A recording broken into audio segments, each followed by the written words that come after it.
शुरुआत करते हैं आज की बड़ी खबरों के साथ। नमस्कार, मैं हूं आपके साथ आकांक्षा सिंह और आप देख रहे हैं द नेशन न्यूज। रोमांच, रफ्तार और अनुशासन के साथ सुरक्षा का तालमेल देखने के लिए आगरा एक बार फिर तैयार है। हर वर्ष की भांति इस बार भी ताज महोत्सव के अंतर्गत द आगरा ताज रैली 2025 का 2 दिवसीय आयोजन मास्टर स्पोर्ट्स क्लब, उप पर्यटन विभाग, प्रो बाइकिंग क्लब और ताज राइडर्स क्लब के सहयोग से होने जा रहा है। मंगलवार को होटल क्लार्क शिराज में द आगरा ताज रैली 2025 के आमंत्रण पत्र का विमोचन मोटर स्पोर्ट क्लब के संरक्षक हरविजय वाहिया, चेयरमैन राम मोहन कपूर, प्रशांत जैन, तनवीर अहमद, बिलाल अहमद, प्रवीण सिकरवार ने किया।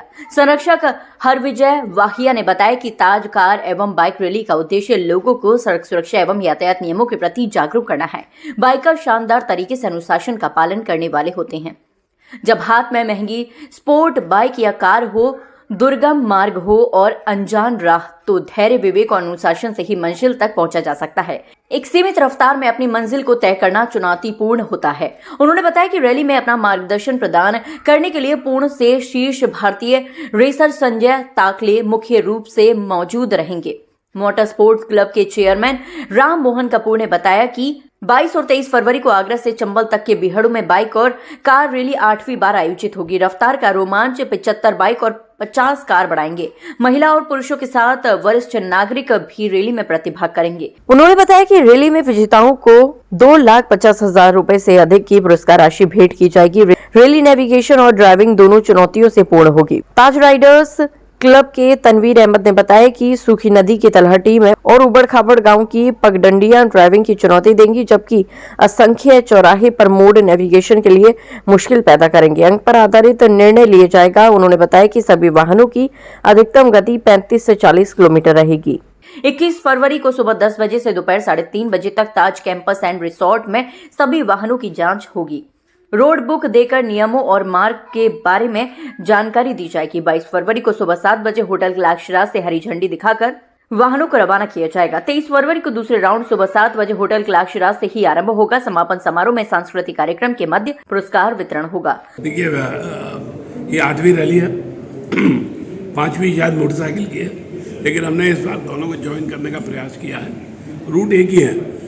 इसमें हमेशा आप रूट के बारे में बात करते हैं, लेकिन हम लोग बता नहीं सकते, क्योंकि जहाँ जहाँ जाना है वो उसी समय बताया जाता है पार्टिसिपेंट को, जब वो वहाँ से फ्लैग ऑफ करने वाला होता है। तो हम उसको उस समय किताब दी जाती है, उसके हिसाब से उसको चलना पड़ता है। और जैसे मैंने बताया था, एक जगह से दूसरी जगह निश्चित समय है।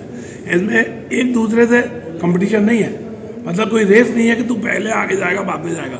यहाँ अपने आप से ही कंपटीशन है कि मैं कितनी अच्छी गाड़ी चला सकता हूँ, कितना सेफ चला सकता हूँ। उसी के आधार पर उसको इनाम मिलेगा, उसी के ऊपर उसको प्राइज़ मिलेगी। इसलिए गाड़ी पे कंट्रोल करना और कैसे गाड़ी चलानी चाहिए, सब चीज़ इस बात की अहमियत के लिए हम प्रमोट कर रहे हैं गाड़ी के लिए। दूसरी बात, हम आगरा लोगों को बुलाना चाहते हैं ताकि उनको ब्रज क्षेत्र दिखाया जा सके। इसलिए मोटर स्पोर्ट्स के जो बच्चे हैं, जो नए जनरेशन के लड़के आए हैं, उन लोग को मोटर के माध्यम से हम चाह रहे हैं कि उनको टूरिज्म प्रमोट किया जाए। ये बेसिक उद्देश्य है टूरिज्म डिपार्टमेंट का, जो हमें सपोर्ट कर रहा है इस काम के लिए। हमें शुक्रगुजार हैं हमारे जो स्पॉन्सर हैं, हमारे जो हॉस्पिटैलिटी पार्टनर हैं क्लार्क, जो हमेशा यहाँ हमें इस बात का अवसर देते हैं कि हम यहाँ से करें। पहला फ्लैग ऑफ यहीं से किया जाएगा 7:30 बजे 22 तारीख को सुबह। 23 तारीख को भी जो रैली होगी वो यहाँ पर ही कंक्लूड करी जाएगी और उसका प्राइज डिस्ट्रीब्यूशन जो है यहीं शायद इसी फंक्शन में किया जाएगा। जी, तो कितने राइडर्स होंगे और कितनी कार? मैं बताया ना, अभी तक हमारे पास 30 कार की कंफर्मेशन आ चुकी है और 50 टू व्हीलर की कंफर्मेशन हो चुकी है। इसमें लड़कियां भी करीब 10% जो है वुमेन राइडर्स हैं। तो हम वुमेन राइडर्स को प्रमोट करना चाह रहे हैं ताकि वो लोग आएँ।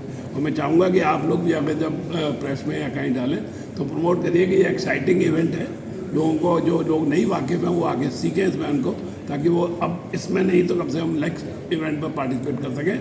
इस एनकरेजमेंट जरूर प्रेस के माध्यम से खबर जानी चाहिए। ये आपने बड़ा अच्छा सवाल किया और मेरी बड़ी इच्छा है कि मैं कुछ ना कुछ कभी बताऊं, पर जब कोई सवाल ही नहीं करता तो बताने का मौका नहीं मिलता है। वेरी थैंकफुल टू यू कि आपने इतना इम्पोर्टेंट सवाल पूछा है। और चूँकि मैं एक प्रोफेशनल ड्राइवर हूँ और मैंने फिनलैंड में, इंग्लैंड में ट्रेनिंग ले रखी है, वो भी 1978-79 में, और मुझे मालूम है कि हम लोगों की क्या गलतियां हैं जिससे हमारे एक्सीडेंट होने की चांसेस बढ़ जाते हैं।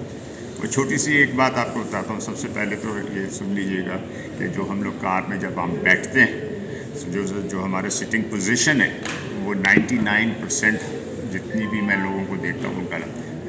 उसका क्या होना चाहिए, तरीका ये होना चाहिए कि जो आपके जो दोनों हाथ हैं वो दोनों हाथ स्टीयरिंग पे ऐसे होने चाहिए और सीट आपकी इतनी आगे या पीछे होनी चाहिए ताकि ये जो आपका जो लेफ़्ट हैंड है वो हर कंट्रोल के ऊपर पहुंच सके, ताकि इमरजेंसी में कोई बात हो तो आपका हाथ, अगर आप बहुत स्ट्रेट होंगे तो नहीं पहुंचेगा, वो एक्सीडेंट। उसके अलावा एक बहुत अजीब सा कारण होता है, वो है आपका जूता।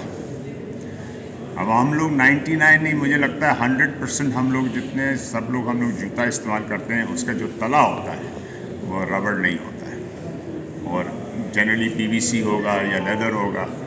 और जो अगर आपने देखा हो कि एक्सीलेटर, क्लच और जो ब्रेक का जो होता है उसका ऊपर जो पैड होती है वो रबर की होती है और आपके पैर में के जो तला होता है वो लेदर का है, तो उसका कंपैटिबिलिटी नहीं होती, वो क्राइसिस में स्लिप करेगा, PVC में स्लिप करेगा। और जो भी चीज़ें आप यूज़ करते हैं, इसलिए मेरी यही रिक्वेस्ट है कि अगर आप ड्राइविंग कर रहे हैं तो आप प्लीज़ अपना शू अच्छी तरह पहने। अगर हमारे रेसिंग, हम लोग जो रेसिंग का हमारा शू है इस टाइम मेरे पास मौजूद नहीं है, तो उसका अगर आप तला देखेंगे तो वो बहुत ही पतला और ऐसा रबड़ का होता है जो कि ऑयल प्रूफ होता है, मतलब तेल पे भी वो स्लिप ना करे, पानी पे भी ना स्लिप करे, तो ऑयल इस तरह से एंटी स्लिप जिसको बोलते हैं। तो ये तला बहुत इंपॉर्टेंट काम है। और हम लोग क्या करते हैं, चप्पलों से गाड़ियाँ चला रहे हैं और नंगे पैर गाड़ियाँ चला रहे हैं, तो क्राइसिस के टाइम पे एक्सीडेंट की चांसेस बहुत बढ़ जाती हैं। अब आती है एक बात और जूते पर, आखिरी बात है छोटी सी।